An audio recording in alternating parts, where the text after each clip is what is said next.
Bom dia, meu nome é Matheus Felipe Benício Moraes, sou estudante de Engenharia Mecânica da UFMA e vim apresentar o trabalho, Aplicação do problema inverso de transferência de calor na otimização de processo de fundição de ligas não ferrosas.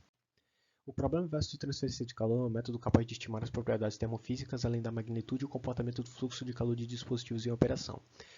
Os dados fornecidos pelo problema inverso podem ser utilizados para otimizar a troca térmica, reduzindo o consumo de energia e melhorando os resultados do dispositivo. O objetivo do trabalho foi desenvolver um modelo matemático e um algoritmo capaz de simular a transferência de calor em um forno de fundição e ou tratamento térmico, além de utilizar o problema inverso de transferência de calor para estimar os parâmetros termofísicos de um forno em condição de operação. O problema inverso foi solucionado utilizando o método dos gradientes conjugados. As equações da condução do calor e do coeficiente de sensibilidade foram solucionadas por meio do método ADE. Para a validação inicial do algoritmo, utilizou-se os resultados de um problema simulado somado a erros aleatórios.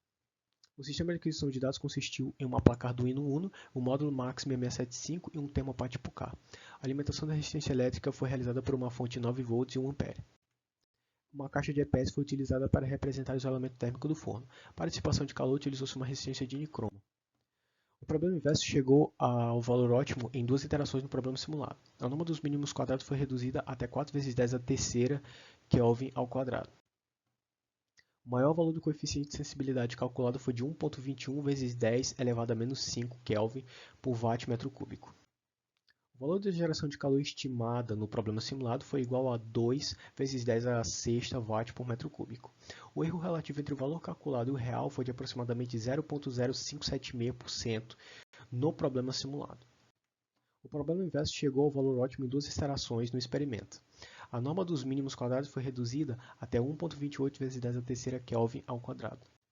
O maior valor do coeficiente de sensibilidade calculado foi de 1,21 vezes 10 elevado a menos 5 Kelvin por watt metro cúbico.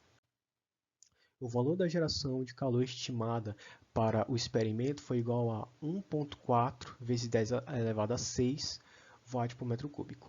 A média do desvio padrão do erro de medição no tempo foi de 0,54 Kelvin e o maior desvio foi de 3,8 Kelvin e o menor desvio foi de 1,1 vezes 10 elevado a menos 3 Kelvin. O problema simulado foi capaz de estimar a geração de calor na resistência em apenas duas iterações e com erro relativo de 0,0576%, valor muito baixo. Os erros de medição foram consideravelmente altos. Ainda assim, no problema experimental, o algoritmo foi capaz de realizar uma boa estimativa.